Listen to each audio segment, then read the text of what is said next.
Hello, everyone, and welcome to the latest LPL Market Signals podcast. Jeff Bookbinder here, back in the hosting saddle again this week after a week off. So thanks to Mark for covering for me. Please be joined by Adam Turnquist this week. It is Monday, April 22nd, 2024, as we are recording this. Hi, how are you today, Adam? I'm pretty good today. Happy to be here. I had the chainsaw out yesterday, so I'm all four limbs, no major scratches. What started off was my wife wanted a couple branches cut down. I was out there for about 4 hours clearing new trails and cutting new trees down, so I survived. Dangerous stuff. Glad you're safe. I guess I did something dangerous too. I flew in an airplane a bunch of times last week, and thankfully, no disruptions of any kind. Maybe partly because some of those planes were Airbus planes, but glad to have smooth flights. I actually had the first flight in a while that I've been on where there were empty seats. So, it was Boston and Chicago. I'm not going to draw any broad conclusions from that, but perhaps the capacity has caught up a little bit, and we're not going to see just nothing but full flights every time. Who knows? And you Nonetheless, basically, made it through O'Hare unscathed, I heard. No delays out of there. So congrats. yes, always try to avoid O'Hare connections, as I'm sure many of you listening do. Made it smoothly, so that was definitely a win. So good to be back. Here's our agenda for today. Tech, was a big loser last week, dragged the S&P 500 into pullback territory. We're right as we're recording this. The S&P is about 5% below its record high, so it's barely a pullback, but it's a pullback nonetheless. Of course, Adam, you're our chart guru, so we're going to do chart watch. I think you have 6 charts. Might be off by one, but you're going to show us some charts that kind of help paint a picture for where this market might go from here.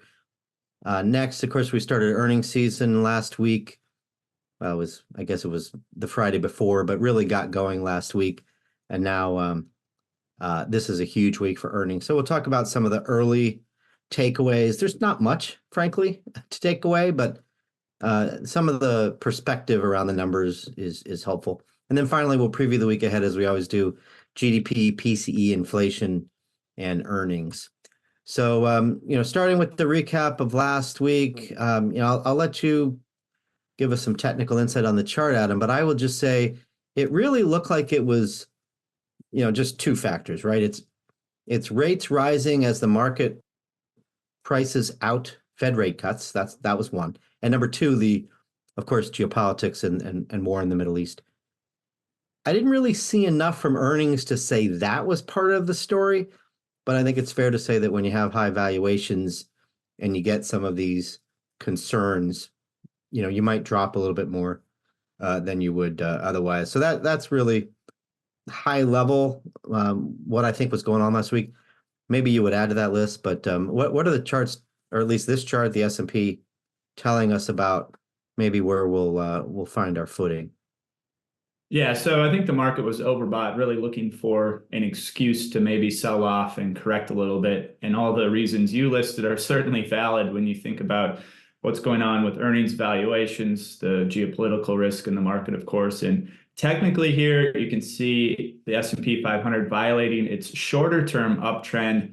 That overlaps with that 20-day moving average. That was a key area of support that we were watching. If you look back over the last year, how many times buyers came in, bought the dip right around that 20-day moving average. So when support's no longer acting as it should, serves as kind of a warning sign for investors for a little bit of a deeper pullback. And that's what we witnessed last week, taking out support at the 50-day moving average. Today, it looks like we're right around this key Fibonacci retracement level, right around 49.91. So keep an eye on that kind of 5,000 point area for support. We start breaking below there. I think at least from a technical perspective, maybe this drawdown goes to right around 4,800. There's another retracement level there, also a longer term uptrend. And then when you look at underneath the surface of the market, how oversold we are, when you get these pullbacks, I like to look at the percentage of stocks making new 4-week lows. That's the bottom panel. It did go through 50% last week, so over half the S&P hitting new 4-week lows. When you go back through history and look at that, it's usually a pretty good sign of washed out, oversold conditions, often overlapping with a relief rally off those oversold conditions. Also seeing that in that middle panel with the relative strength index hitting close to oversold levels with a 35 reading. So we're watching that carefully as well. But for now, when you look at just the nature of this pullback, it does seem relatively orderly. The VIX spiked to, I think, just above 21 last week. So no major moves in the VIX, at least from a historical context, and volumes relatively light considering the selling pressure. So for now, we're just watching support to see where we get a potential change in momentum for the S&P. Yeah, good to see some green on the screens here today on Monday as we're recording this. So, hopefully this will be the day we break this 6-day losing streak and can, put up a positive week for the first time in 4 weeks. So here's the summary of performance last week. For the equity side, you got the 3% drop in S&P 500. Again, third straight down week. You have tech leading the way down 7.3%. NVIDIA was down 10% alone on Friday. So clearly that was a huge drag on the tech sector, and then in turn on the broad market.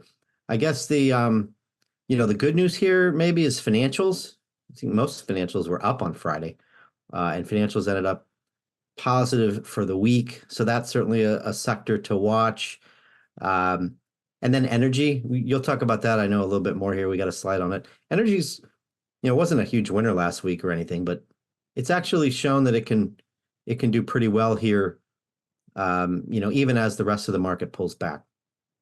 So any observations about the, intra-market action last week, Adam? Certainly a volatile week in terms of the intermarket action. I think when you look at just the sectors, you can see the tech sector down 7.3%. And that was 3 stocks were really behind that. At least 50% of that loss was attributable to the mega caps, Apple, Microsoft, Nvidia, as you mentioned, down significantly last week, but pretty broad-based selling across the board with some semblance of some safe haven demand coming into utilities. But we're not seeing a major leadership shift in the market, at least a sustainable one. So we'll take a look at that as we go through the presentation today. Yeah, and it's certainly, in looking at the international side, you had Japan, a big loser. That's in yen. You have, if you factor in the strong dollar here, these international markets didn't really help you that much, but at least in local currency, they did. So, if you paint a scenario where international helps you, it's probably when big tech sells off. So maybe a little bit of a disappointment, frankly, that you didn't get maybe even a little bit more help. You got some help from international, but it wasn't necessarily enough to offset those losses in the U.S. Turning to the bonds and the commodity side, you had, of course, losses in the bond market. Again, the big reason, or one of the big reasons we sold off last week, was the backup in rates around the Fed. We're now looking at possibly not even 2 rate cuts this year after the hot inflation data recently. So you got some losses, understandably, in the bond market. Commodities, I thought was interesting. I actually just priced this morning. The dispersion between industrial metals and precious metals is about as big as you'll see. Industrial metals up 4, and precious metals down 2. So copper was up over 4. So I know you follow the commodity markets pretty closely, Adam. Any thoughts on those moves? Is that telling us anything about the economy or where the markets may go next? I would like to say it's all about the economy and demand, but I think part of that industrial metals story relates to supply. We had new sanctions come in across Russian imports for some of those industrial metals. And then when you turn to China and copper, they produce a lot of the refined copper in the world. I think right around at least over 50% of it. And they're now, some of the smelters over there are talking about production cuts. So that's weighing on the supply side. But I do think you can attribute it to some of improving demand when you look at what's going on globally. The other big story was just the whipsaw we witnessed in some of the other commodities like crude oil and gold. originally when we had the headlines about Israel striking Iran on Thursday night and a retaliatory attack, that both of those moved significantly higher, with WTI trading as high as 86 and change, gold hitting new intraday highs. By the morning, all of those gains had reversed as it looked like cooler heads prevailed. And at this point, it doesn't seem like Iran's going to retaliate. And maybe that's those geopolitical tensions, at least for now, are simmering a little bit. Yeah, certainly a very strategic and narrow response from Israel, which maybe at least the geopolitical strategists that I've read looks like it was sending a message that Israel wanted to de-escalate, and it seems like Iran has every reason to de-escalate at this point as well. So yeah, dramatic moves in commodities up then down, I guess, depending on which one you're looking at. So I guess last thing on this page is you got the dollar up 5% or almost 5% year to date. That is a big move. So clearly the dollar's getting safe haven flows, and is going to be a drag on international earnings generated by U.S. multinational companies, and it tightens financial conditions a little bit. They're still relatively loose, but that's certainly something we'll have to watch, and is one of your charts for this week, Adam. So let's get into your chart watch. There's a lot of good stuff in here. We kind of led with the Fed cuts unwinding. So why don't we start there, and I'll let you run through these.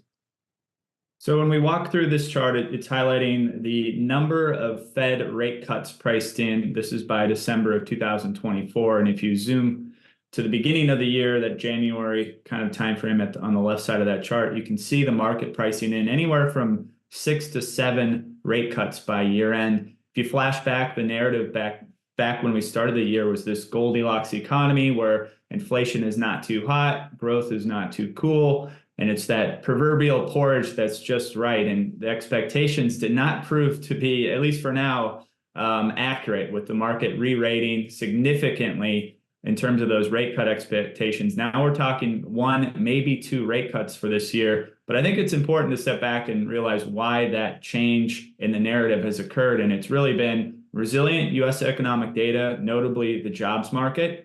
And then I think a little less confidence in the Fed with their fight against inflation. We've had 3 straight months of hotter than expected consumer inflation. That's weighing on the outlook. But I think the growth narrative is important to think about as well when we're looking at whether that's interest rates or the economy or the stocks. But for now, that Wall Street narrative has changed from Goldilocks to the higher for longer narrative. And we highlighted that in our weekly market commentary this week and some of the implications for that. Yep, you can find the weekly on LPL.com. I mean, I think the question people are asking is, could we actually get a hike now? Could this, recent short trend and, worse inflation data end up wiping out all the cuts for this year, right? That's a hard question to answer, but clearly the market has braced for this. When you go from 6 to 1.5, I think, a lot of traders are probably sort of, I don't know, I don't want to say immune, but they're braced for another move higher, right, in Fed funds. So, I could be wrong in this, but my sense is that if we get another one, if we unwind another cut, that the reaction won't be as dramatic as what we just saw with this, quick, 3 to 5% pullback. So, again, hard to predict, but we'll be watching that. So, what matters probably definitely more to the economy is actual borrowing rates, right, rather than Fed funds. But Fed funds drive borrowing rates, certainly. So this is the 10-year, Adam. Where do you think this is going now that we've broken out? Yeah, the trend here is higher. We just broke out above a key resistance level right around 435. You can see that on the red bar that goes across horizontally. That goes back to the October 2022 highs. There's a key retracement level in that area as well. But you can see after a few tries, we did break through that to the upside. So it does suggest risk is to the upside. Surprises in the market when you're above the 200-day moving average tend to happen to the upside. That's the technical assumption as well. So maybe you get close to retesting those prior highs at 5%. There's some resistance levels along the way, notably 473, 488 are a couple levels that we're watching. But for now, the trend is higher. You can see we've got confirmation of that with the 50-day crossing back above the 200-day moving average. We call that a golden cross. I like to use those more as confirmation than a trading signal.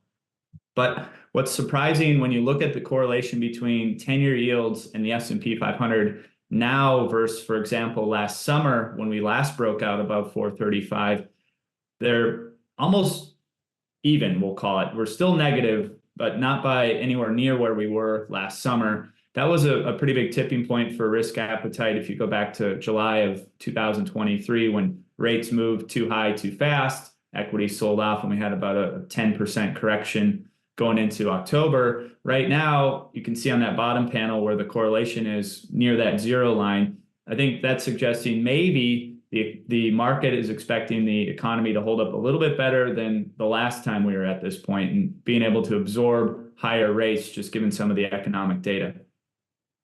Yeah, this time is not as much of a surprise. The dramatic move, last year from, or even 2 years ago, from expecting inflation to be transitory, right, and not worried about it at all, and having rates, at 1-2% and thinking, oh, maybe we'll go to 3%, right, to then surprise, we're at 5%. That was really dramatic, just a major, major change. I'm not saying this move we've had just now is not major, but it's, again, the market's more braced for it. It was a little bit more anticipated that you would, maybe go from 4 cuts to 2, or potentially, I mean, we've had, even Bostic was saying only 1 from the Fed, right, several months back. So this is not a new story, and it's just not as dramatic of a move as what we experienced a couple years ago when we had that, or I guess a year ago, we had the surprising move to 5%. I guess, not only does a move to a 10-year yield of 5 give you good returns on bonds for new money, right?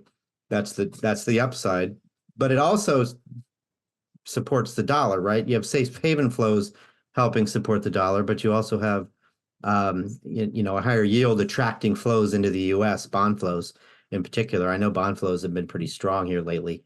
It looks like the next move for the dollar is up at least fundamentally. Do the technicals say the same thing, Adam? Technicals say the same thing, very similar to yields, dollar following yields higher, and it looks like we're setting up for a retest of the 2023 highs, not too far from current levels. I think the resistance level to watch there, 107.35. If we start breaking above that, that's going to be technically significant and raise the question, are we going to go back and potentially move toward those 2022 highs? So some material upside risk if we start breaking above those 2023 highs. Now, this creates problems for multinational or U.S. multinationals, as you mentioned. I think depends on where you get your stats. I read from I think the S&P that around 30% of S&P 500 companies get their revenue from abroad. So as those get repatriated back to the U.S., that weighs on earnings. But you're also seeing this show up in central bank commentary, creating a headache for them as they try to stabilize their currency. Notably, the Bank of Japan, that's now through an important threshold, or the yen is through an important threshold against the dollar, through this 152 level. So the market's now speculating there could be some intervention, or potentially they raise rates sooner than later to combat that weaker yen. Same thing in China with yuan. They're struggling to maintain their currency and some stability there. But they're both export-driven economies, so I think it helps them there. But any type of the market sniffing out currency destabilization is a risk for the market, and what that could mean if the dollar continues higher. Yeah, it's certainly something to watch. It affects a lot of things in different ways. So we'll watch the dollar. Hopefully, it hits that resistance and moves lower. So this is a breadth reading, Adam, that you threw in here. I guess the question is, was the breadth good enough during this recent pullback to tell us that, this market can bounce here? I think so. When you look at just on the far right, you can see over 70% of S&P 500 stocks still above their long-term 200-day moving average. I think that is a good sign. I like to use kind of the 50% threshold as bullish or bearish. So when at least half the index is above their 200-day, historically and statistically, that's usually a pretty good sign for the market. And then when you look at the composition of breadth, so when you break it down by sector, as we're doing here, you want to see where the leadership is and where participation is, and it's still cyclical, and that's a really important message. You look at financials leading the way. You have nearly 90% of financial stocks above their 200-day moving average. Also, areas like industrials and materials are doing quite well. I'm watching to see how staples and utilities and even real estate start to perform. If there is more of a risk-off flight to safety, to see if they start participating more and exhibit greater breadth. But for now, it's still offense over defense, it looks like technically. Yeah, utilities have been sort of sneaky good lately, so that'll be one to watch. There's a little bit of offense in there with power demand from AI and data centers. It's not entirely defensive. Same with real estate. Real estate is sort of a mix of offense and defense. But utilities will be interesting to watch, and they can be a signal of where rates are going. So I know we've showed this before, Adam, when you've been on the relationship between consumer discretionary and consumer staples. You use that as a signal of preference for cyclicals versus defensive. So, is this broken down enough to be worrisome, or are we still in this uptrend here? We're still in the uptrend, fortunately, but it is being tested, as you can see here. And when this ratio chart is rising, that means either the equal weight consumer discretionary is outperforming the equal weight staples sector, so more of a risk on backdrop. And that's what we've seen really for the last year and a half. You can see how this bottomed and has been in this uptrend really since late December of 2022. Well, now this pullback we witnessed over the last couple of weeks in the market has brought this ratio chart right to an inflection point, retesting that uptrend along with the 200-day moving average. So I'm going to call this kind of make or break for that leadership. If we start seeing this break down further, you have to question what's leading the market. Is this really a shift to a risk-off, more defensive leadership? For now, the trend is up, but we'll be watching this one carefully. Yeah, and good to look at equal weight so you don't end up with distortions from Tesla, Amazon, or even Walmart on the other side. So really, really good one to follow there. It's a nice pattern. You're the chart guru, but tells me buy the dip. Well, it looks like a lot of investors and traders agree buying the dip today. Next energy, I mentioned you threw a chart in of energy. I think your headline here is really interesting. It hasn't been correlated in other words, hasn't been hurt by rising 10-year Treasury yields. But you've got a couple other data points on here that you think are worth highlighting. Yeah, and speaking of pullback opportunities, this one looks like one in energy. You can see we had this breakout through the 2022 highs, and you can probably lose count how many tries it took energy to finally break out to new highs. We did get that earlier in March, and things got a little bit overbought, simplistically. We've now pulled back to support from that prior breakout level, right around the 20-day moving average. Oftentimes, these are pullbacks that you want to buy if you missed that initial rally. And then when you start breaking it down in terms of relative performance in that middle panel, we compare the sector versus the S&P 500. It has started to outperform, call it since February, March timeframe, getting back above its 200-day moving average. So it does suggest we're going to see energy outperformance ahead. And then on the bottom panel, we like to look at participation and how many stocks are actually rallying along with the sector. And you can see overall breadth very high with 83% of the sector above their 200-day moving average. And you also had nearly half of the energy sector putting up new 52-week highs on the breakout. So that's suggesting broad participation is really powering this rally, and it is more of a sustainable breakout. So a dip you likely want to buy. And as a reminder, we do like energy from our strategic and tactical asset allocation committee. Yeah, it's not just a play on oil prices or gas prices, frankly. The companies have been better stewards of capital, more disciplined with projects, returning more capital to shareholders. You've got some pretty nice dividend yields at least in the majors. So and valuations are attractive. So a lot of reasons to think energy can do well here, even if oil stays range bound as the geopolitical tensions potentially abate further, we hope. So thanks for the walkthrough charts, Adam. A lot of good stuff there. I'd say the overarching message is pretty encouraging that, odds favor more of a buy the dip rather than some bigger sell-off here into a correction. We'll obviously, as always, watch the data, and nobody has a crystal ball, but things are, looking more positive than negative here, we would say. So let's turn to earnings. Something else that, maybe looks a little more positive than negative as we look forward. But, to date, it's been a mixed story. If you just look at the growth rate that's expected for Q1, it's come down. But when you dig into where that's coming from, interestingly, it's mostly from two companies. In healthcare, we had Gilead and Bristol Myers Squibb do acquisitions and roll up losses for the acquired companies.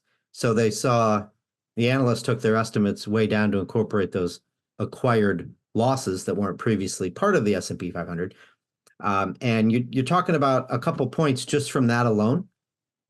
So that really took us from, I'm just using round numbers, from 4 to, high ones.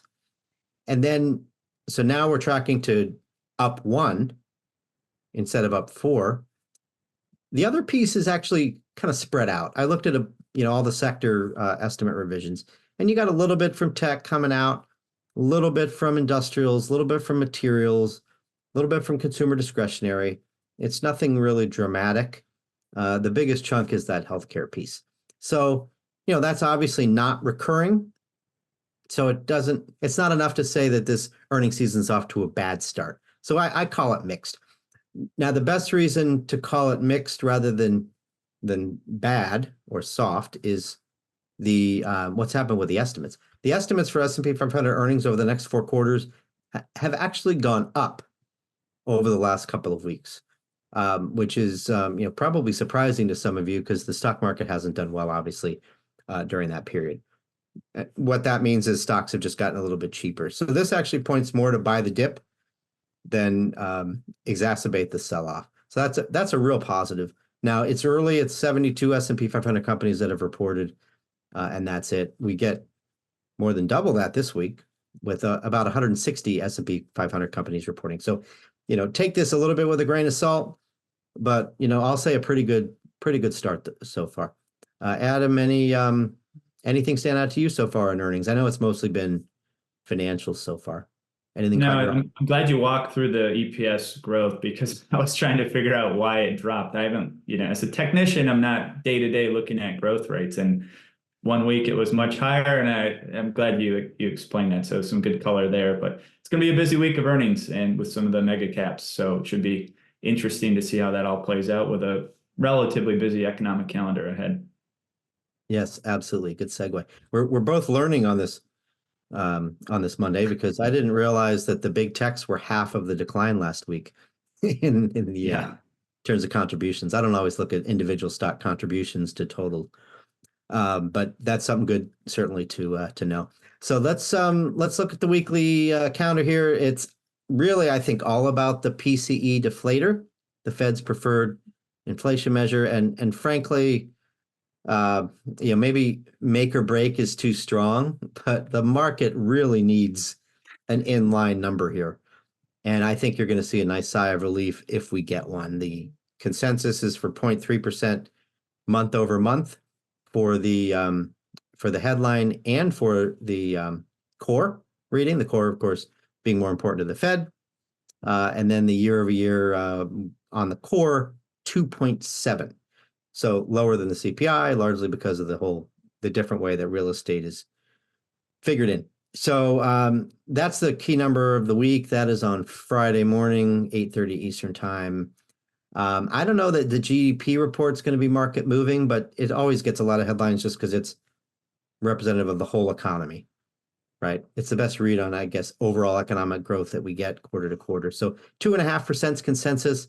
I don't really have a feel for where that'll be, up or down, but I think we've been kind of in a string of beating expectations for the last several quarters. So maybe that's the way to lean. Any thoughts on those data points, Adam, or any others that are on here? No, I think you nailed it. It's a drum roll into Friday morning for that PCE report, and it's going to be a major one given what we're coming into with the CPI and some of the other inflation reports ahead of this. Yeah, 100%. And a lot of the move in bond yields is more growth oriented than inflation driven, right? So, hopefully we won't get too much growth that could drive yields up through that 5% level on the 10-year. But so something around 2.5 would be nice, maybe even a little bit higher than that. But I think that the potential for PCE, the inflation data, to move markets is much higher. So we'll be watching that one really closely. And we're also got to watch the Treasury auctions this week. I think we get, I want to say 170. Is it 170 billion? Something in that range. It's a huge number for Treasury auctions this week. So we'll watch those as well. And that could move Treasury yields around, in addition to the economic data. And again, we'll watch earnings closely. And we start to broaden out a little bit beyond the financials, of course. So I think we'll have more interesting takeaways for you on earnings next week. And we get some big techs this week, which of course we'll all be paying attention to. The big techs are pretty much all the earnings growth we're going to get. So, if consensus right now plus a little upside gets you to 5 or 6% earnings growth for the overall S&P, then that's all going to come most likely from just big tech, and not even the Magnificent Seven. You only need 5, right? The 5. So exclude Apple, exclude Tesla. The other 5 Mag 7 names alone are expected to drive 5 points of S&P 500 earnings growth, which is really remarkable when you think about it. So we get Alphabet this week, we get Microsoft this week, and we get let's see, what's the other one? We get Amazon this week. I know Apple. Oh, and Tesla this week. I know we get Apple next week, and Nvidia is not for another month? For another, a few more weeks.